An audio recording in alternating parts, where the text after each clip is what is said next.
प्रिय छात्रों, आज की कक्षा में आप सभी का हार्दिक अभिनंदन एवं स्वागत है। हमने स में प्रिय जो 11वां पाठ था उसको आधा ही पढ़ा था। अब हम शेष भाग को पढ़ेंगे। भूमिका आप पहले जान चुके हैं, लेकिन पूर्व की तरह ही मैं आपको संधियों से, प्रत्ययों से, समासों से और अन्य व्याकरण की जानकारियों से परिचित करवाऊंगा। आप अपना कागज पेन साथ रखेंगे और उसे लिखते चलेंगे।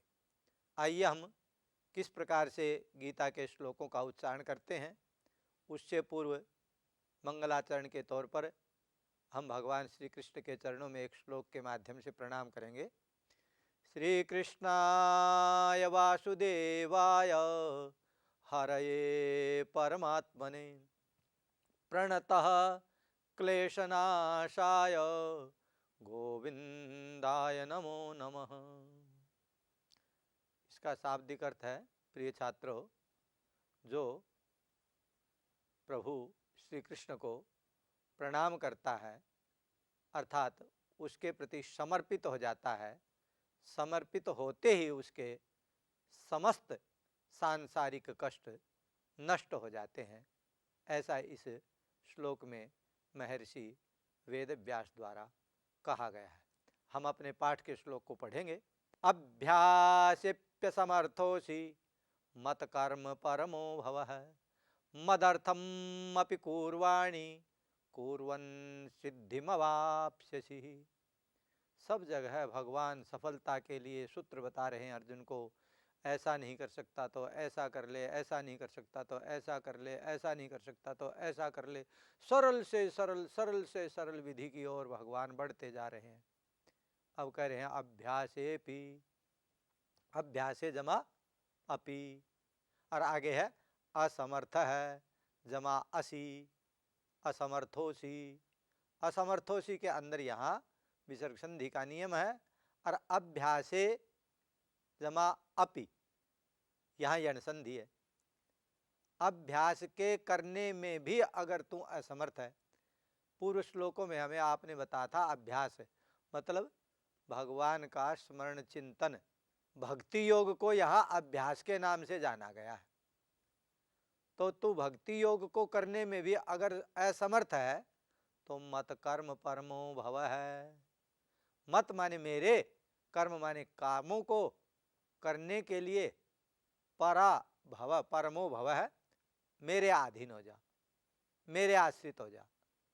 जब भी कर्म करे तो ये मत मान कि मैं मेरे लिए कर्म कर रहा हूं, ये मान मैं भगवान के लिए कर्म कर रहा हूं। ऐसा तेरा समर्पण भाव हो जाए।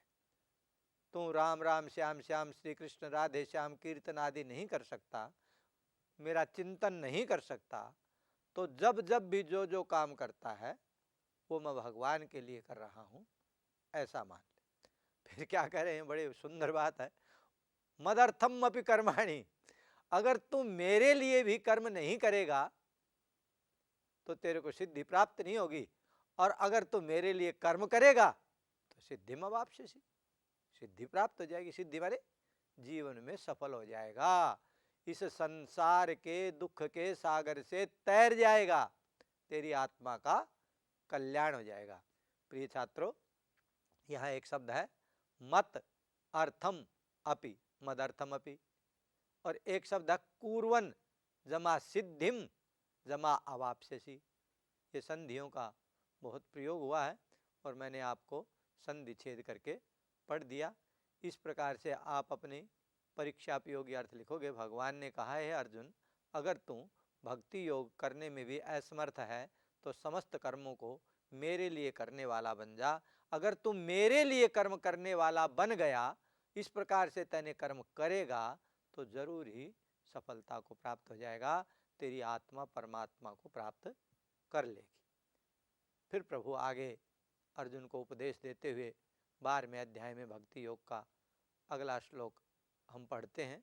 समः शत्रौ च मित्रे च तथा मानापमानयो शीतोष्ण सुख दुखेषु और समः संग विवर्जितः। भगवान ने कहा, अर्जुन, जिनको तू शत्रु मानता है, जिनको तू मित्र मानता है, उन दोनों में, शत्रु में ईर्ष्या का भाव होता है, मित्र में राग का भाव होता है। जिसे हम चाहते हैं वह मित्र है, जिसे नहीं चाहते वह शत्रु है।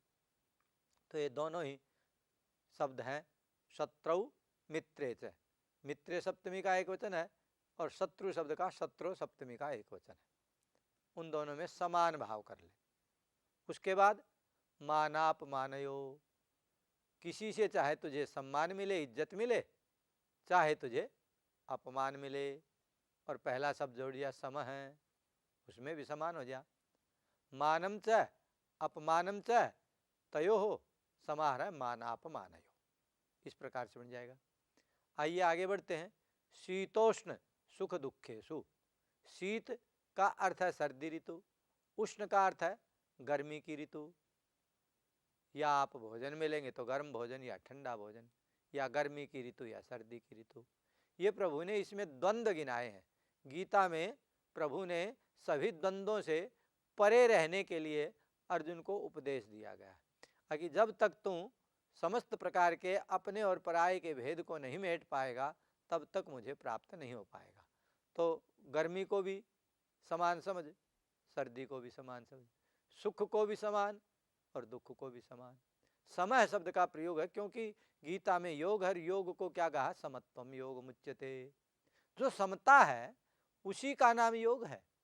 जब तक समता नहीं होगी, भेद नहीं मिटेगा, एक नहीं होगा, तब तक जो है ना प्रभु को नहीं पा सकेगा। संग विवर्जिता है, और साथ से दूर हो जा।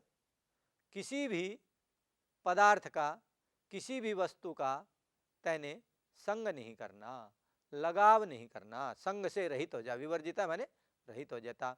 वि उपसर्ग है, वृज धातु है और कतय प्रत्यय है। तो हम कैसे लिखेंगे, हे अर्जुन, शत्रु में तू शत्रुता का भाव ना रख, मित्र में तू प्रेम का भाव मत रख, मान होने पर तू खुशी को मत प्राप्त कर और अपमान होने पर कष्ट को मत प्राप्त कर।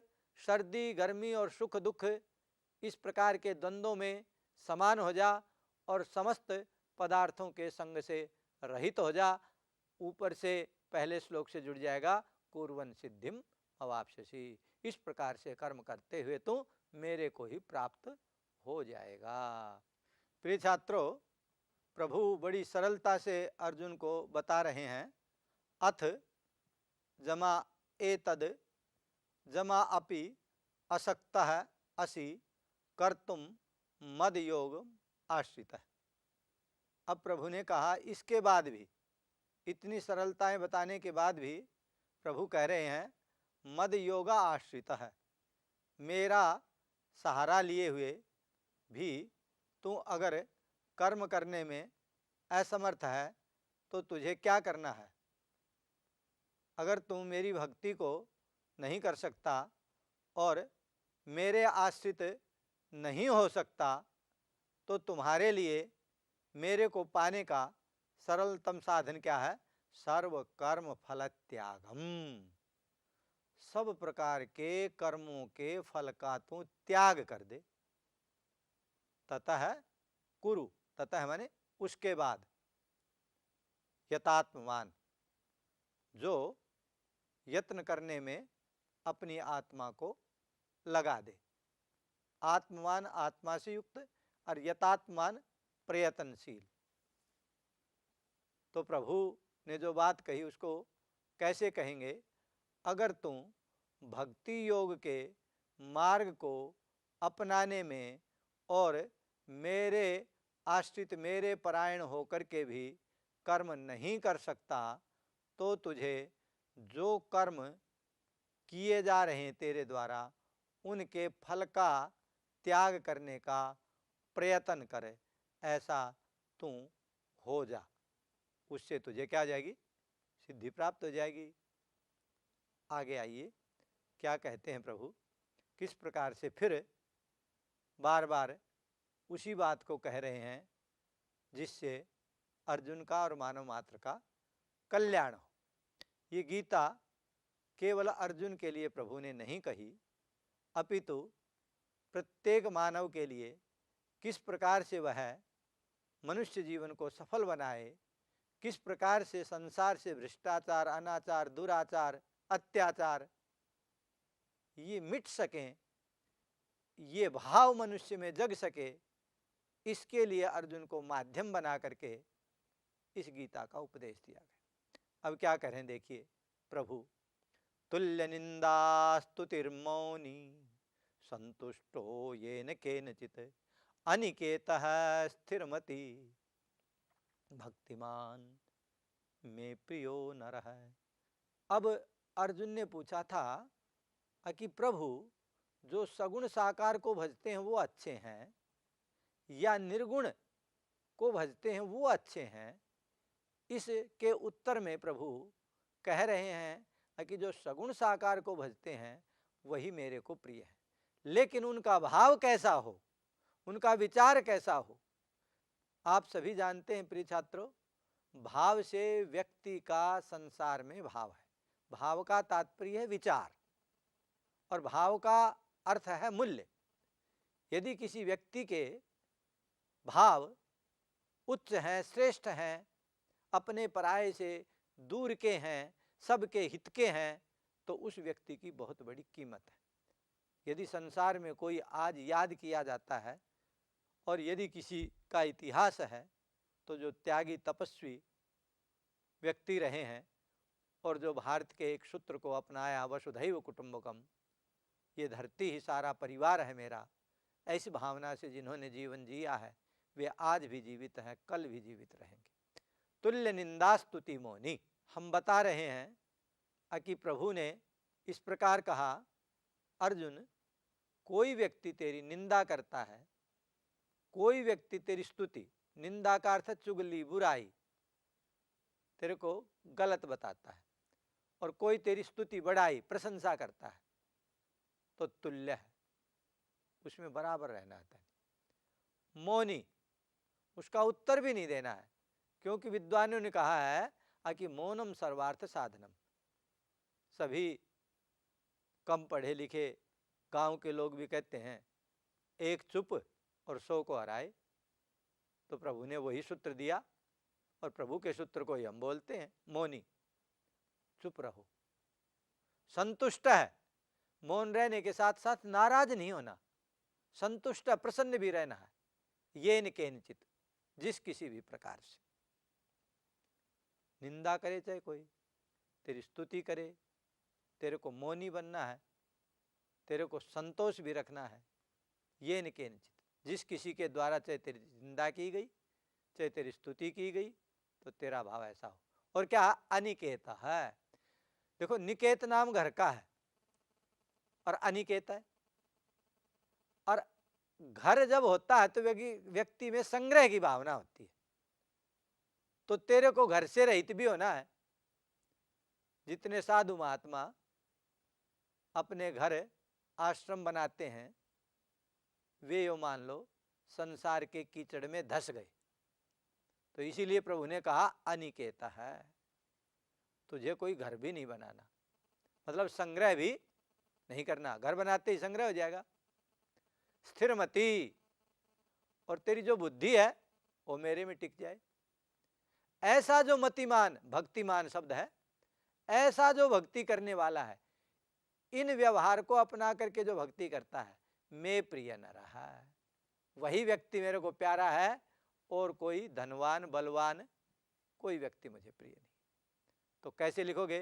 प्रभु ने कहा अर्जुन, जो व्यक्ति निंदा और स्तुति में समान रहता है, सबकी चुप होकर के सुनने की शक्ति रखता है, संतुष्ट भी रहता है, घर अर्थात संग्रह की भावना से भी दूर रहता है, बुद्धि को भी जिसने सांसारिक वस्तुओं से स्थिर कर लिया है, मेरे में टिका लिया है, ऐसी भक्ति करने वाला, ऐसे चाहने वाला, ऐसा दैनिक व्यवहार करने वाला व्यक्ति सब व्यक्तियों में मुझे प्रिय है। प्रिय छात्रों, हम प्रभु की बात को सुन रहे थे। यो न हृष्यति न द्वेष्टि न शोचति न कांक्षति शुभाशुभ परित्यागी भक्तिमान यह स मे प्रिय है, जैसा कि पाठ का नाम है। अर्जुन ने सवाल किया था, उसी का उत्तर दे रहे हैं भगवान। यो न रहस्यति, जो खुशी की बात को सुन करके प्रसन्नता को प्राप्त नहीं होता। न द्वेष्टि, ये सब क्रियाएं हैं, और न द्वेष करता है। न सोचती, न किसी की बात के बारे में सोच करता है, चिंता करता है, फिक्र करता है, मतलब हानि हो गई तो फिक्र नहीं करता। और न कांक्षति, और न ही किसी चीज को चाहता है। शुभ अशुभ, चाहे अच्छा कार्य है और चाहे बुरा कार्य है, उसमें उसका परित्यागी, चारों ओर से उसके फल का जो त्याग कर चुका है।